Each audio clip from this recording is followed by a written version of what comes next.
Camera देखी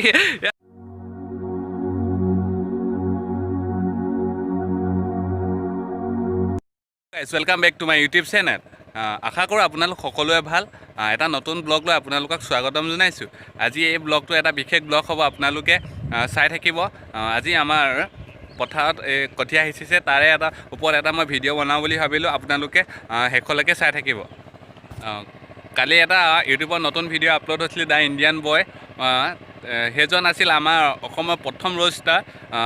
তেওঁ 2 বছৰ আগতে ভিডিঅ' দিয়া বন্ধ কৰি দিলে আৰু কালি তেওঁ এটা ভিডিঅ' আপলোড কৰিছিল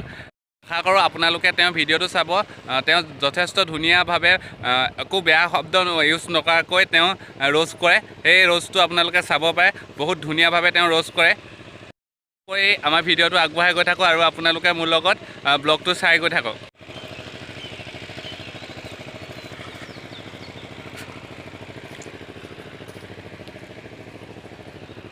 আপোনালোকে দেখিবলৈ পাইছে পথাৰত প্ৰায় পানী হৈছে আৰু প্ৰায়ভাগ মানুহৰে মাটি হাল বাই থোৱা হৈছে আপোনালোকে দেখিবলৈ পাইছে এয়া হাল বাই থৈছে আৰু আজি বহুত সংখ্যক মানুহৰ কঠীয়া পাৰিছে আৰু আমাৰো এই কাৰণে কঠীয়া পাৰিবলৈ লোৱা হৈছে আপোনালোকে ভিডিঅ'টো চাই থাকক শেষলৈকে আপোনালোকে নিশ্চয় ভাল পাব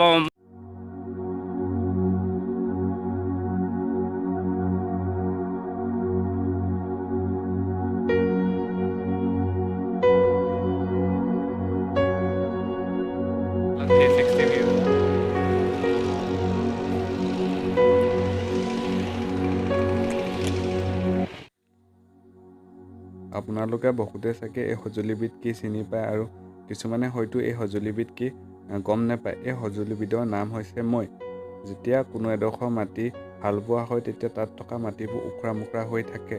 আৰু সেই উখৰা মুখৰা মাটিবোৰ মিলাবৰ কাৰণে এই সঁজুলিবিধ ব্যৱহাৰ কৰা হয় আজি এই ভিডিঅ'টোত মই এই সঁজুলিবিধ কেনেকৈ ব্যৱহাৰ কৰা হয় আপোনালোকক দেখাম একদম পুখুৰী পাৰত বহি কি কৈ আছে জানো এজনহে জানে আৰু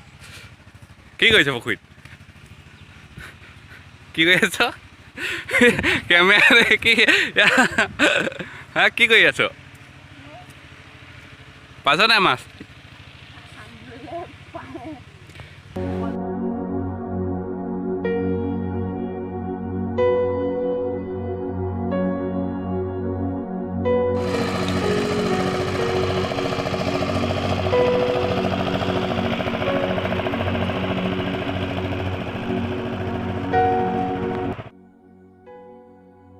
আগৰ দিনত যেতিয়া মাটি হাল বোৱা হয় বা চহোৱা হয় তেতিয়া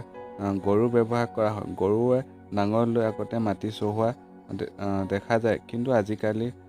গৰু পাবলৈ টান আৰু তেনেকুৱা ধৰণৰ তাত কৰিলে বহুত কষ্ট হয় কাৰণে মানুহে এই ট্ৰেক্টৰে আজিকালি হাল বোৱা দেখা যায় বহুত ঠাইত কিন্তু এতিয়াও গৰুৱে হাল বোৱা দেখা যায়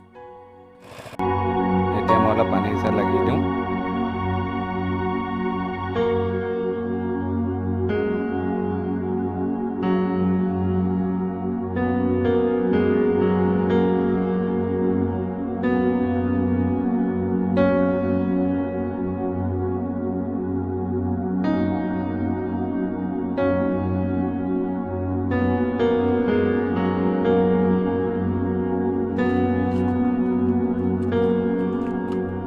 উঠিছে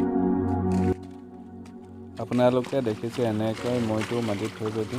এজনে মৈটো টানি লৈ যায় আৰু আপোনালোকে দেখিবলৈ পাইছে যে মাটিবোৰ সমান হৈ গৈছে আৰু এনেদৰে মৈটো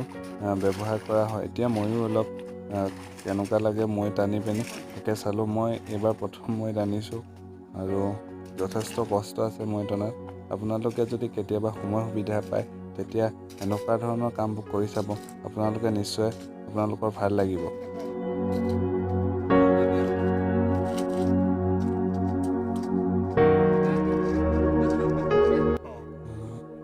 এনেদৰে ধান ছটিওৱা হয় আৰু মই ধান ছটিওৱা এবাৰ প্ৰথম হয় মই ডাঙৰৰ পৰা সুধি লৈছিলোঁ কেনেদৰে ধান ছটিওৱা হয় তেওঁলোকে মই শিকাই দিছিলে আৰু সেইমতে মই ধানটো ছটিয়াইছিলোঁ আৰু পিছত তেওঁলোকে বাৰু মই য'ত ধান ছটিয়াইছিলোঁ তাত তেওঁলোকে মিলাই দিলে মোৰ ধান ছটিওৱাৰ ওপৰত আপোনালোকে দেখিবলৈ পাইছে চাৰিওফালে সেউজীয়া হৈ আছে গোটেই প্ৰকৃতি আৰু আকাশখনো ধুনীয়াকৈ ফৰকাল হৈ আছে আৰু এনেকুৱা ধৰণৰ গাঁৱত এনেকুৱা ধৰণৰ পৰিৱেশবোৰ থাকি সঁচাকৈ বহুত ভাল লাগে। আপোনালোক যদি গাঁৱৰ হয় তেন্তে আপোনালোকে জানে এনেকুৱা গাঁৱৰ পৰিৱেশত থাকি কিমান ভাল লাগে। বহুত দিনৰ মূৰত পথাৰলৈ আহি আজি পূৰা ফাটি গৈছে। আজি ভিডিঅ'টো ইমানতে সমাপ্ত কৰিছোঁ। যদি ভিডিঅ'টো ভাল পালে লাইক কৰিব, শ্বেয়াৰ কৰিব আৰু ছাবস্ক্ৰাইব কৰিব।